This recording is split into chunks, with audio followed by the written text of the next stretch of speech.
I do want to echo, thank you for coming on short notice. This morning I had a meeting with Todd Lickliter, and I announced to him that he would no longer be our head men's basketball coach. This was a conclusion of a process, an evaluation, something that obviously I'm monitoring every day, but at the end of every season, in every sport, I sit down and complete the evaluation. And so this was the conclusion of this year's evaluation. I'm not going to go through every piece of that process, but I will share with you a couple of thoughts, a couple of pieces of that puzzle, so to speak. First of all, some facts. These are the easy things to talk about when you're going through this evaluation. The first fact is that Todd Lickliter is a tremendous basketball coach.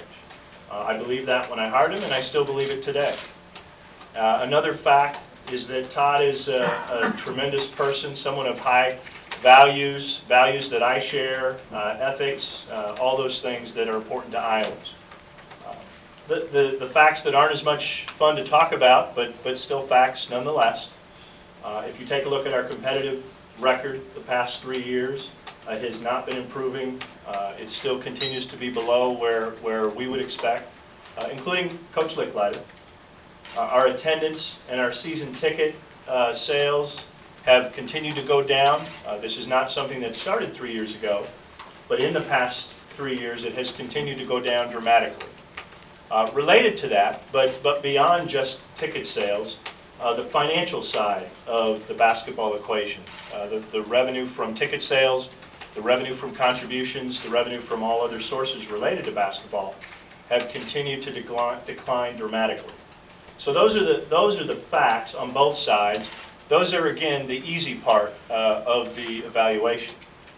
So in order to overcome those last three things that I mentioned, one of the things that I had to determine, I knew that we had to have all hands on deck. We had to have 100% focus toward overcoming those things by the coaches, by the administration, and by the student athletes. Over the past couple of weeks, that's been my evaluation process. That's what I've been going through, and I've made the determination that under the current circumstances we can't overcome those things that hill that we haven't been able to climb.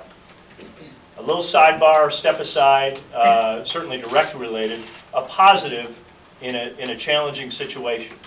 I've said several times over the last year, I am very much excited about the young people in this program, the type of people they are, the competitors that they are.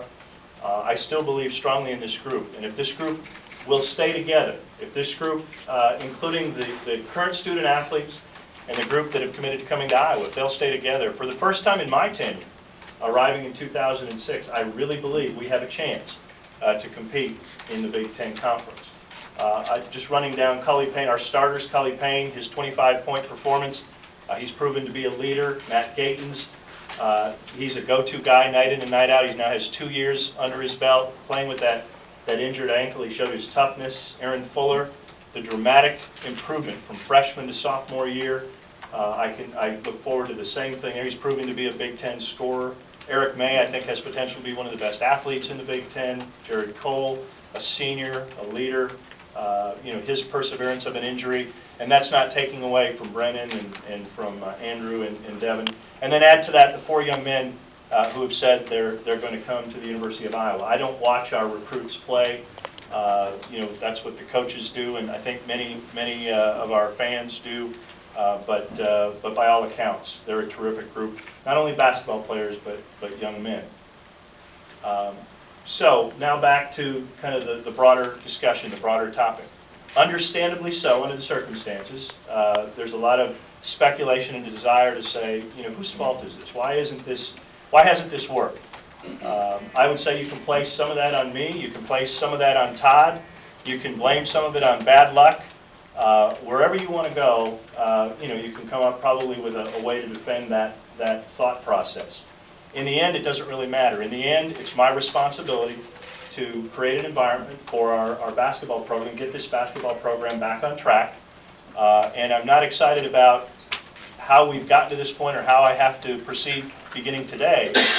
But what I am excited about is going forward and taking this this great program, rich tradition. You know, I think about our current challenges. Our current challenges are real, but they're short-term. Because if I look at the long-term opportunity and the positives of this program and this university, they still all exist. We have a great university. We live in a wonderful community. It's the Hawkeye State. It's a great state where the Hawkeye support is as strong as anywhere in the country. We have a rich tradition in basketball, student athletes, coaches, administrators, etc.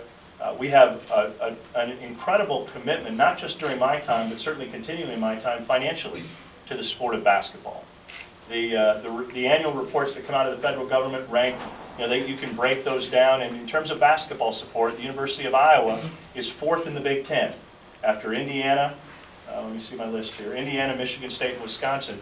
The University of Iowa invests the 4th most in men's basketball. If you walk out of this building, you can see finally underway a $43 million commitment to taking what is still one of the great arenas in the country, but it's 27 years old, and it needs several pieces added to the puzzle, and those pieces are underway. We're in the Big Ten Conference, arguably, in my opinion, I'm a little bit biased, the best conference in America. And then again, just the great fan support. We haven't seen it in Carver for the last couple of years, past several years, but I know that it won't take much to get that arena full again and rocking. Even in the time, in 2006, my first year here, there were still several games during the Big Ten season where there were 15,000 plus. And I know, and many of the people in this room know, that when that arena is full, there's no better basketball environment in America. The next step, the search begins today. What am I going to be looking for? The same thing I was looking for when I hired Todd. And Todd had these qualities. And we're going to be looking for a person who's a proven leader, a winner, someone who has competed for championships, someone who's committed to student athletes, meaning they have to excel on the court, but they also have to be committed to earning a degree from the University of Iowa. Someone who shares the value systems of our state, of our university, and me personally. And then somebody who's just going to take this talented group, convince them that they can do this, and bring them into next year, and with as little, it's going to be disruption, but with as little disruption as possible, get back up and running. There's no timeline. I know everybody wants to know when you're going to hire, and the answer is I'm going to hire someone as fast as we possibly can, but not at the expense of finding the right person and the right fit. As in the past, and Phil stole my thunder, I'm not going to be holding any more press conferences or reacting every time there's a rumor. And I'm not doing that to prohibit all of you from doing your job. That's not my goal. My goal is to allow me to do my job, and that's to go out and find the best fit for a coach at the University of Iowa. So that's both a recap of the evaluation process and of the anticipated process I'll go through in hiring a new coach. So happy to take questions. What sense did you